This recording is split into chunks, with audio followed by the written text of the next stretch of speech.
Topic is valuation of computer. So let's start. सबसे पहले ये जान लेते हैं कि कंप्यूटर का इन्वेंट किस लिए किया गया था। कंप्यूटर का इन्वेंट कैलकुलेटिंग पर्पस से किया गया था, जो कि लार्ज स्केल पे कैलकुलेशंस होती हैं वो आज की डेट में भी अगर मैनुअली हम करते हैं तो कहीं ना कहीं एरर फाइंड होती है। तो उसके लिए उसी को ओवरकम करने के लिए प्रीवियस टाइम में जो इन्वेंट किया गया था उसका सबसे पहले एक डिवाइस इन्वेंट किया गया था, उसका नाम था abacus. And then after machine बनी, उसके बाद कुछ इंजन बने और उसके बाद हमारा कंप्यूटर बना था। कंप्यूटर का इन्वेंट कैलकुलेटिंग पर्पस से तो जरूर किया गया था, लेकिन आज की डेट में देखा जाए तो कंप्यूटर का यूज कैलकुलेटिंग पर्पस से बहुत कम किया जाता है। मल्टीटास्किंग प्रोग्राम के लिए बहुत ज्यादा यूज किया जाता है, such as Word, Excel, PowerPoint, HTML, etcetera और भी बहुत से प्रोग्राम्स है जैसे लैंग्वेजेस हो गए, डाटाबेस हो गए, तो उन सब के लिए यूज किया जाता है। और कैलकुलेटिंग के लिए एक स्पेशल डिवाइस बना दिया गया है। हमारे पास एक डिवाइस है जिसका नाम कैलकुलेटर है और आज की डेट में हम उसे यूज करते हैं, बट एंशिएंट टाइम में ऐसा नहीं था। तो एवोल्यूशन ऑफ कंप्यूटर देखते हैं कि सबसे पहले हमारे पास कौन सा डिवाइस आया था, उसके बाद कौन सा डिवाइस, फिर कौन सी मशीन आई थी। So let's start. सबसे पहले जो हमारे पास एक डिवाइस आया था उसका नाम अबैकस था। ये एक फर्स्ट कैलकुलेटिंग डिवाइस था जो कि 16th सेंचुरी में चाइना में बना था। ये एक वुड का होता है जो कि इस तरीके से दिखाई देता है। इसमें हर एक वायर, इसके दो सेक्शन होते हैं, एक अपवर्ड होता है और एक डाउनवर्ड होता है। अपवर्ड में जो ईच वायर है वो 2 बीट्स कंसिस्ट करती थी और जो लो डाउनवर्ड में जो वायर्स है वो 5 बिट्स कंसिस्ट करती थी। इसके दो सेक्शन कर दिए जाते थे विद द हॉरिजॉन्टल बार। ये भी वुड का हॉरिजॉन्टल बार होता था, मिड बार जिसे कहा जाता है। इसमें जो वायर होती थी वो बिट्स कंसिस्ट करती थी और हर एक बिट की अपनी वैल्यू होती थी।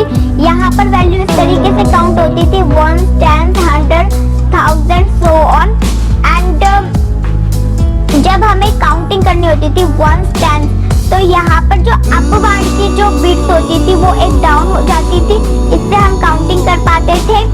और इसका जो अपवर्ड सेक्शन होता है इसको हेवन कहा जाता है और जो डाउनवर्ड सेक्शन होता है जिसमें 5 बिट्स कंसिस्ट होते हैं इसे अर्थ कहा जाता है। The successful implementation of Chinese abacus के सक्सेसफुल को देखते हुए, उससे इंकरेज होते हुए जापान के जो साइंटिस्ट है उन्होंने एक और अबैकस बना दिया जिसे जापानीज अबैकस कहा जाता है। आफ्टर दैट रशिया ने एक और अबैकस बनाया जिसमें उन्होंने थोड़ा सा चेंजेस किया था। उन्होंने चेंजेस ये किया था कि उसके जो मिड बार, जो चाइना के जो अबैकस था उसके मिड बार को रिमूव कर दिया गया था और हर एक वायर ने 10 बिट्स को कंसिस्ट किया था जिसकी वैल्यू 1 थी। That is called Russian abacus. Next जो डिवाइस थी उसका नाम था नेपियर बॉन। नेपियर बॉन क्या था? नेपियर बॉन इसका नाम किस तरीके से रखा गया? जो एक स्कॉटिश मैथमेटिशियन थे जिनका नाम जॉन नेपियर था, उनके नाम पर नेपियर रखा गया। और बॉन किस तरीके से रखा गया वो भी मैं आपको बताती हूँ। ये कैलकुलेटिंग डिवाइस है जिसे नेपियर बॉन के नाम से जाना जाता है। और इन्होंने क्या यूज किया था? इन्होंने 11 रोड यूज किए थे, इसमें 11 रोड सेट कर दिए थे जिसे बॉन कहा जाता था, इसलिए इसका नाम नेपियर बॉन रखा गया था। अब ये देखिए जो इन्होंने 11 rod called bones with number of card on them. देखिए इसको कैलकुलेट कैसे करते हैं। ये एक डिवाइस है जिसका नाम नेपियर बॉन्स है। यहाँ पर हमें एडिशन दिया गया है 33 into 5 equal to 165। But calculating कैसे किया गया? देखिए जो मैट्रिक कैलकुलेशन होती है यहाँ पे उसी का यूज किया गया है। 33 into 1, 33 into 2, 33 into 3, 33 into 4 and 33 into 5। यहाँ पे हमें 5 की कैलकुलेशन करनी है तो किस तरीके से करनी है? देखिए जो ऊपर यहाँ पे 0 आप देख रहे हैं ना, ये कैरी को कंसिस्ट करता है और यहाँ पे 3 जो होता है ये आपकी वैल्यू को कंसिस्ट करता है। तो हम अगर 33 into 5 करते हैं तो यहाँ पे क्या किया हुआ है? यहाँ पे पहले इस 3 को इस 5 से इंटू किया गया जिसका आंसर था 15। तो इन्होंने 5 यहाँ पे कर दिया और कैरी 1 जो होती है वो अपवर्ड यहाँ पर कंसिस्ट कर दिया। देन अगेन 30 अगेन 3 into 5 किया तो इसकी वैल्यू 15 थी। अब इन्होंने क्या किया, ये 5 को एज इट इज लिख दिया और ये जो 6 आया ये 5 plus 1 जो कैरी थी इस 5 की 15 की जो 1 कैरी थी वो यहाँ पर इस 5 पे प्लस कर दी गई है जिसे 6 आ गया और इस 5 को एज इट इज हमने यहाँ पे लिख दिया।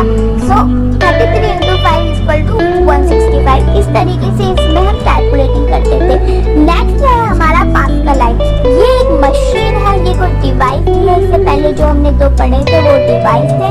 नेक्स्ट हमारी मशीन है, ये एक एडिंग मशीन है। इसे पास्कल लाइन के नाम से जाना जाता है क्योंकि इसे फ्रांस के mathematician and philosopher Blaise Pascal ने इसका इन्वेंट किया था।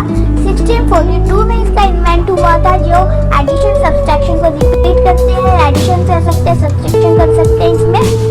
और 1642 pascal line was made in 1642। ये जो यहाँ पे डेट हम दे रहे हैं ये डेट जो बुक में गिवन है वही जिस बुक से मैंने नोट्स बनाए हैं और उस बुक में जो डेट दे रखी थी वही डेट मैंने यहाँ लिखी है। लेकिन अगर हम देखते हैं बहुत सी साइट पर बहुत सी बुक्स अगर मैंने स्टडी करी है हर एक उसमें डेट्स अलग अलग दे रखी होती है। हर एक इंजन की हर एक डिवाइसेस की डेट अलग अलग दे रखी थी।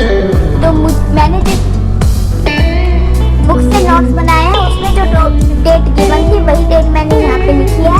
अब देखते हैं कि मशीन किस तरीके से काम करती है। इस मशीन में गियर्स होते हैं, कॉम्बिल्स होते हैं, डायल्स होते हैं।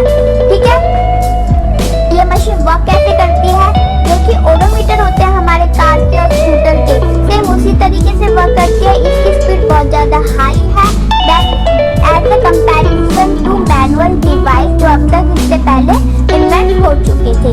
ये देखिए ये व्हील है, यहाँ पे अगर आप ध्यान से देखें तो इस मशीन में ये व्हील है। ये जो नेक्स्ट देखते हैं, नेक्स्ट है जैकवार्ड पंच कार्ड। इसके बारे में जान लो, ये बहुत ज्यादा जरूरी है क्योंकि पंच कार्ड हमारे फ्यूचर में काम आ रहा है। पंच कार्ड जो कि हरमन हॉलिंग ने कोडिंग के थ्रू इसको एक परफेक्ट शेप दे दी थी, परफेक्ट इसका यूज दे दिया था। ये बहुत ज्यादा फेमस हो चुका था पंच कार्ड। इसमें हम स्टोर करते थे अपना डाटा को स्टोर करने के लिए पंच कार्ड का यूज किया जाता था। और ये जो जैकवार्ड पंच का पंच कार्ड है ये 1801 में फ्रांस के इन्वेंटर जॉर्ज जैकवार्ड ने इसका आइडिया दिया था। नेक्स्ट है डिफरेंस एंड एनालिटिकल इंजन।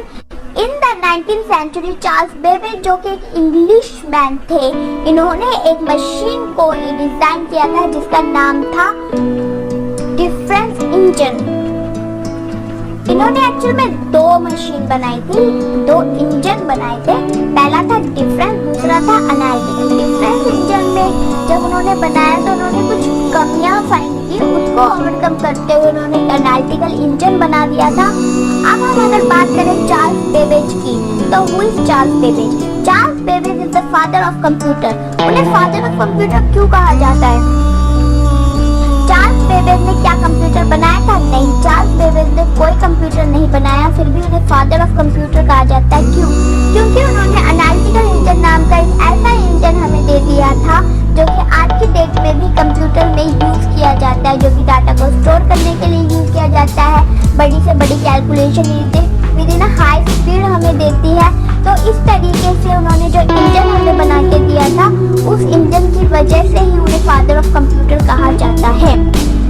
जब उन्होंने जो डिफरेंस इंजन उन्होंने बनाया था वो बहुत बड़ी कैलकुलेशन को कर सकता था as comparison to previous engine और मशीन। डिफरेंस इंजन था वो accurate up to 10th position of the decimal तक की एक्यूरेशन देता था। पर एनालिटिकल इंजन उन्होंने 1833 में एक और इंजन बनाया जिसका नाम एनालिटिकल इंजन रखा गया था, जो कि बहुत ज्यादा फास्टर था than difference engine. This machine was able to do all the calculation like addition, subtraction, division, multiplication automatically. अगर हम इसके एनालिटिकल इंजन के बारे में आगे पढ़ते हैं तो analytical engine also had memory to store the data. देखिए जैसे कि मैंने बताया था उन्होंने एक एनालिटिकल इंजन बनाया था जो कि स्टोर करता है डाटा को, एंड वो डाटा जो स्टोर हो रहा है वो कहाँ पे स्टोर हो रहा है? पंच कार्ड पर। It is the basic prototype of modern computer. Later on, after decades, computers were made using his idea. Charles Babbage Because of his invaluable contribution in the field of computer is called as father of computer.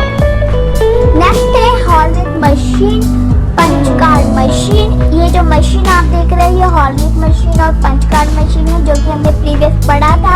Jacquard punch card, जिसको उन्होंने उन्हीं के ही punch card को कुछ coding के through एक machine बनाई थी, जिसका डाटा को स्टोर करते थे। जब हम डाटा को कलेक्ट करते थे और स्टोर करते थे, उसमें जो भी प्रॉब्लम्स आ रही थी उस प्रॉब्लम को ओवरकम करने के लिए उन्होंने एक और मशीन इन्वेंट की थी, जिसका नाम पंच कार्ड था।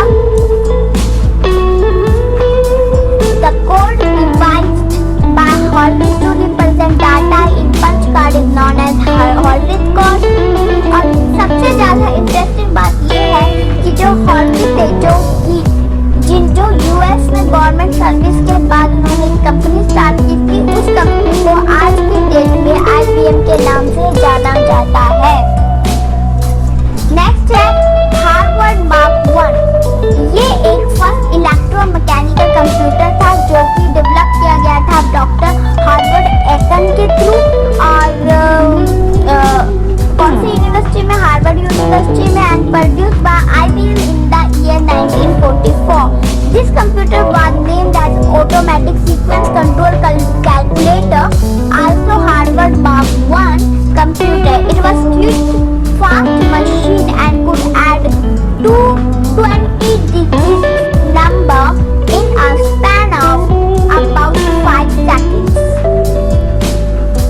Next है ENIAC, Electronic Numerical Integrator and Calculator, जो कि डिजाइन किया गया था 1945 में। इसने क्या किया था, इस मशीन ने बहुत सारे वैक्यूम ट्यूब को यूज किए थे, अराउंड ऑफ 18,000 वैक्यूम ट्यूब। आज के डेट में हम जो प्रोसेसर के नाम से जाना जाता है, i5, i4, i3, i7, i3, जो ये प्रोसेसर पहले नहीं होते थे, पहले इसकी जगह वैक्यूम ट्यूब यूज किए जाते थे, जो अपने आप में बहुत लार्ज साइज के होते थे, जिनकी वजह से कंप्यूटर जो हमारे होते थे वो बहुत बड़े बड़े होते थे। जैसे कि अभी पिक्चर में अभी हम देख रहे हैं कि जो कंप्यूटर होते हैं इनका साइज बहुत बड़ा होता है। इन कंप्यूटर को स्पेशल एक रूम में रखा जाता था, सिर्फ इन कंप्यूटर्स के लिए होता था। और इनमें जो सबसे ज्यादा प्रॉब्लम ये होती थी कि इनमें हीटिंग बहुत आती थी। आज की डेट में हम पीसी को कहीं पे भी रख लेते हैं, किसी भी छोटे से रूम में रख लेते हैं, और इतनी हीटिंग भी नहीं होती है। पहले बहुत ज्यादा हीटिंग होती थी, तो इनके लिए स्पेशल एसी लगाए जाते थे। एसी वाले रूम में इन्हें रखा जाता था। तो थाउजेंड ऑफ वैक्यूम ट्यूब ये वाली मशीन यूज करती है। ENIC was the first general purpose electronic computer put to large scale practical use, but इसमें जो प्रॉब्लम थी वो ये थी कि इस कंप्यूटर के अंदर, इस मशीन के अंदर, इस कैलकुलेटर के अंदर इंटरनल मेमोरी नहीं थी। नेक्स्ट जो हमारे पास कंप्यूटर आया था, उस कंप्यूटर का नाम था electronic discrete variable automatic computer, जो कि जॉन वॉन न्यूमन इन्हें इंट्रोड्यूस किया था। ये जो आप पिक्चर देख रहे हैं जी, ये जॉन वॉन न्यूमन की थी। इन्होंने ही इस कंप्यूटर का इन्वेंट किया था। ये क्या करता था, ये जो हमारे प्रोग्राम्स और डाटा था इन दोनों को स्टोर कर देता था। किसमें स्टोर करता था? मेन मेमोरी में ये स्टोर कर देता था। नेक्स्ट है electronic delay storage automatic calculator, EDSAC। ये मशीन एग्जीक्यूट करती है। इस मशीन ने सबसे पहले फर्स्ट प्रोग्राम को एग्जीक्यूट किया था 1949 में। In this machine addition operation, जो मैथमेटिक ऑपरेशन होते हैं, उसमें जो एडिशन का ये टाइम लेता था 1500 माइक्रो